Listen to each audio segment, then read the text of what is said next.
दोस्तों आज जो वीडियो है ना वो एक सवाल के पीछे है और सवाल इसलिए क्योंकि आपकी स्क्रीन में दिख रहा होगा टीसीएस के जैसे ही क्वार्टर फोर के नंबर आए उसके बाद 2.5% से भी ज़्यादा की क्रैश यानी ज़्यादा की गिरावट आपको ये स्टॉक दिखा रहा है। और अब सवाल ये उठ रहा है क्योंकि जो बहुत बड़े बड़े आप कह सकते हैं एनालिस्ट ब्रोकरेज हाउस के रिपोर्ट्स न्यूज़ आउटलेट ये सब कह रहे हैं कि क्या जो एक गोल्डन एज था, जी हाँ, जो एक गोल्डन एज था आईटी का, क्या वो अब खत्म हो चुका है? क्या एआई इतना ज़्यादा पावरफुल हो चुका है कि जो एक कहते हैं ना कि गारंटी हुआ करती थी आईटी कंपनी से वो खत्म हो चुकी है? देखिए, भले ही आपको लग रहा है बहुत ही छोटा सवाल है, लेकिन अगर आप इस वीडियो में अंत तक जुड़े रहेंगे प्योरली इंफॉर्मेशन में कम से कम समय में आपको मैं एक बहुत ही अच्छी समरी और एक बहुत अच्छी जानकारी आपके साथ शेयर करूंगा।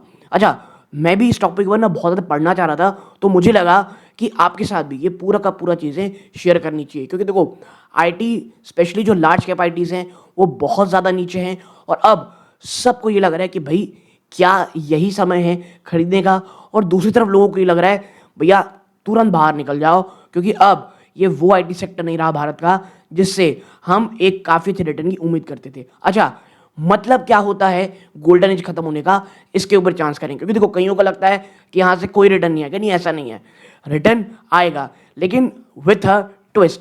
तो आइए आगे बढ़ते हैं, लेकिन उससे पहले दोस्तों वीडियो को लाइक कर दीजिए, चैनल को सब्सक्राइब नहीं किया है प्लीज़ चैनल सब्सक्राइब कीजिएगा, वीडियो को अंत तक ज़रूर देखिएगा और इस वीडियो को हाइप ज़रूर कीजिएगा। नाउ देखो, the golden age as we knew it, अब इसका मतलब क्या होता है? देखो, इसको हम डिफाइन करते हैं कि एक प्रिडिक्टेबल डबल डिजिट ग्रोथ हो और एक army of engineers billing by the hour कर रहे हो।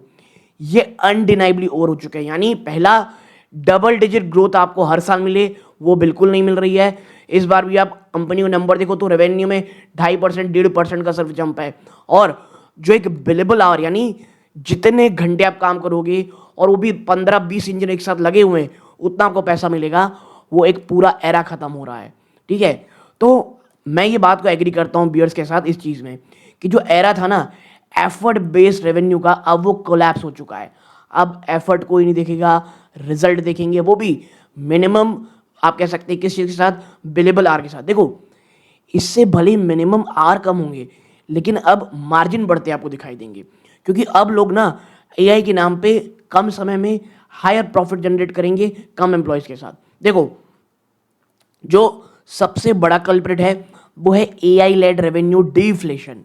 देखो, ओल्ड मॉडल में ना बहुत ज़्यादा वर्क चाहिए था, बहुत ज़्यादा लोग चाहिए थे, लेकिन आज के एआई एजेंट वो परफॉर्म कर सकते हैं क्या कोडिंग और maintenance task in a fraction of time, effectively shrinking the billing pi for Indian firms. देखो, और ये देखो मेरे जो फैमिली मेम्बर्स हैं, जो मेरे दोस्त हैं, जो कंपनीज में काम करते हैं, इवन बैंगलोर में तो हर किसी के दोस्त यार काम करते हैं, जो खबरें आती हैं जिस प्रकार से वो बातें करते हैं बहुत ही ज़्यादा फियर के साथ, और फियर ना आने वाली पीढ़ी के लिए है कि भाई अब इंजीनियर्स जो जो आप कह सकते हैं एंट्री इंजीनियर से वो करेंगे क्या। कई लोग ये कह रहे हैं कि वो कोड्स, मेरा दोस्त है वो कहता है बहुत समय से उसने कोड ही नहीं लिखा है। ठीक है, और ये चीज़ें रियलिस्टिक हैं और इसमें हो क्या रहा है, कम एफर्ट में ज़्यादा काम हो रहा है। और हमने पता है आपको पहला जो क्रैक देखा था ना इस पूरे के पूरे किले में, इवन जो टीसीएस ने जो रिसेंटली रिपोर्ट किया है अपना पहला एनुअल रेवेन्यू ड्रॉप 20 सालों में, ग्लोबल क्लाइंट्स अब शिफ्ट कर रहे हैं इनका ओपेक्स यानी maintenance budget to capex, AI infrastructure और चिप्स में, और leaving traditional outsourcing in the cold. तो जब बड़ी कंपनी का ये हाल हो रहा है टीसीएस का, तो भाई साहब बाकियों को क्या होगा। और यही डर लोगों को डरा रहा है, और जो गोल्डन एज की बात हो जा रही है वो खत्म हो चुका है, वही बात कहा जा रहा है। देखो, इसमें होगा क्या, आपको कई एक दो आप कह सकते हैं एक्सेप्शन भी दिखेंगे रिजल्ट में कि कहीं कोई अच्छे रिजल्ट आ गए, बट जो ओवरऑल था वो खत्म दिखेगा। हाँ, लेकिन ये कोई एक्सटेंशन नहीं है, ये एक ब्रूटल इवोल्यूशन है। देखो यार, ऐसा पहली बार नहीं हुआ कि भारतीय आईटी कंपनी कुछ चेंजेस के सामने खड़ी है।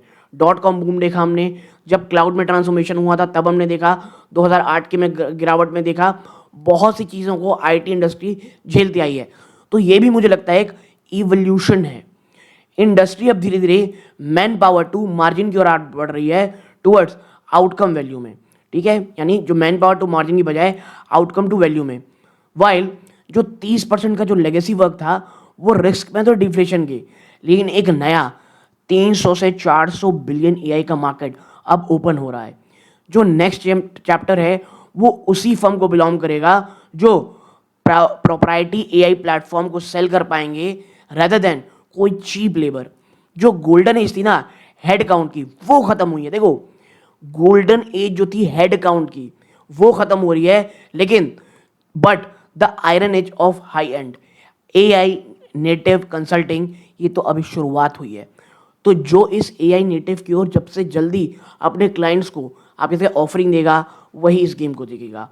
इट्स लेस्ट अबाउट अभी कितने लोग आप हायर कर रहे हो उसके बजाय कितने ज़्यादा आप how much intelligent you own, intelligence you own, यानी कितने आपके साथ प्लेटफॉर्म्स हैं, चीज़ें हैं, और कौन आपके इतने इंटेलिजेंट पर्सन है जो और ज़्यादा शानदार AI agents with security provide कर सकते हैं। तो ये तो दोस्तों पहली चीज़ हुई। अब बात करेंगे क्या, टीसीएस क्वार्टर फोर के नंबर आए, तो अब मार्केट लीडर और एनालिस्ट क्या कह रहे हैं पोस्ट रिजल्ट, ठीक है। ये मैं क्या बात कर रहा हूं, पोस्ट रिजल्ट। तो देखो, जैसे टीसीएस का रिजल्ट आया, जो जेफरीज थे ये सबसे ज्यादा बियरिश है। रिजल्ट के बावजूद वो मेंटेन किए हुए हैं अंडर परफॉर्म की रेटिंग। अपने रिमोट में वो कहते हैं जो एआई लेड रेवेन्यू डिफ्लेशन है वो सबसे बड़ा प्राइमरी कंसर्न आज भी है। देखो, वाइल टीसीएस ने बड़े डील्स जीते हैं, और कल जो मैंने क्वार्टर फोर के नंबर देखा वहाँ पे कहा भी था कि टीसीएस वैसे बड़े बड़े डील जीते हैं टू ऑफसेट जो एआई प्रॉब्लम थी, लेकिन जो ब्रॉडर सेक्टर है वो फेस कर रहा है स्ट्रक्चरल रिस्क, जहाँ पे AI does more work for less money, keeping margin range bound, और जो अर्निंग ग्रोथ है ना फाइनेंशियल 26-29 की, उसे काफ़ी हद तक लिमिट करता दिखाई दे रहा है। ये एक चीज़ है, और यही एक चीज़ सबको डरा रही है। फिर हम आते हैं कहाँ पर कि भाई JP Morgan the practical bull. अब JP Morgan the practical bull क्या है, देखो, they we are more impressed keeping an overnight rating with 3150 target, ठीक है ना। देखो, वो ये कहते हैं कि भाई वो इम्प्रेस हैं, जेपी मॉर्गन 3150 का टारगेट देते हैं, लेकिन वो हाईलाइट करते हैं टीसीएस ने प्रूव किया है कि वो सिक्वेंशली ग्रो कर सकती है even in harsh macro environment. जब क्वार्टर फोर के कल नंबर हमने देखे थे, आप देखे होंगे क्वार्टरली में काफ़ी अच्छा जंप आया था, और स्थिति पिछले क्वार्टर से बदतर ही हुई है, मैं आपको बता दूं, और बहुत बदतर हुई है। और एटलीस्ट ईयर ऑन ईयर भी देखेंगे तो भले ही आपको, जैसा मैंने कहा, मेरे ख्याल से 1.5%, 2% या 2% आसपास का जंप था रेवेन्यू में, वो भी इस प्रकार के कट थ्रोट माहौल में भी अगर टीसीएस ने दिया है, फिनोमिनल है, ठीक है। हाउएवर जो फोकस है वो शिफ्ट हो गया है फाइनेंशियल 26 गाइडेंस में as ultimate truth test for whether AI is a revenue cannibal or a growth catalyst. तो देखो, ये जो साल है ना, ये मेक इट और ब्रेक इट है। इस साल के अंत तक हमको समझ में आ जाएगा। देखो, एआई तो बाकी जिनको जो कंपनियां बहुत ज़्यादा शानदार जानती हैं उनके लिए अच्छा तो है, लेकिन ये जो कंपनी है, जो जेपी मॉर्गन कह रही है कि क्या ये भारतीय इसको मौका उठा पाएंगे, ये साल के अंत तक पता चलेगा। अब आते हैं के कीर्तिवासन जी, जो सीईओ हैं भाई साहब टीसीएस के। वो देखो, अब भाई वो कंपनी के सीईओ बेचारे वो तो नेचुरली पुश करेंगे पूरी की पूरी ऑप्टिमिज्म को। वो कहते हैं we are getting into next year with a lot of positivity or confidence. We see sustained customer conviction in technology investment. तो ये बात कह रहे हैं कि भैया आने वाला समय जो है अच्छे दिन आने वाले हैं। गोल्डमैन सैक्स they've taken buy but be careful stance, noting that while deal win तो बहुत अच्छी थी एआई की, लेकिन जो एआई लेड री इन्वेस्टमेंट है, मतलब आपका जो रेवेन्यू भले ही बढ़ रहा है, प्रॉफिट उतना ना बढ़े क्योंकि कंपनियों को बहुत खर्चा करना है। और देखो, बात यही होती है, अगर आप एक टेक कंपनी हो, अगर आप आज खर्चा नहीं कर रहे हो तो आप कल खर्चा करोगे, और कंपनी जो आईटी कंपनी है उनको आज भर भर के पैसा खर्चा करना पड़ रहा है। और ये भारत का मैं कहूँगा दुर्भाग्य है कि हम लोग कंपनीज के ऊपर कभी भी आर&डी में, रिसर्च डेवलपमेंट में उतना खर्चा नहीं कर पाए।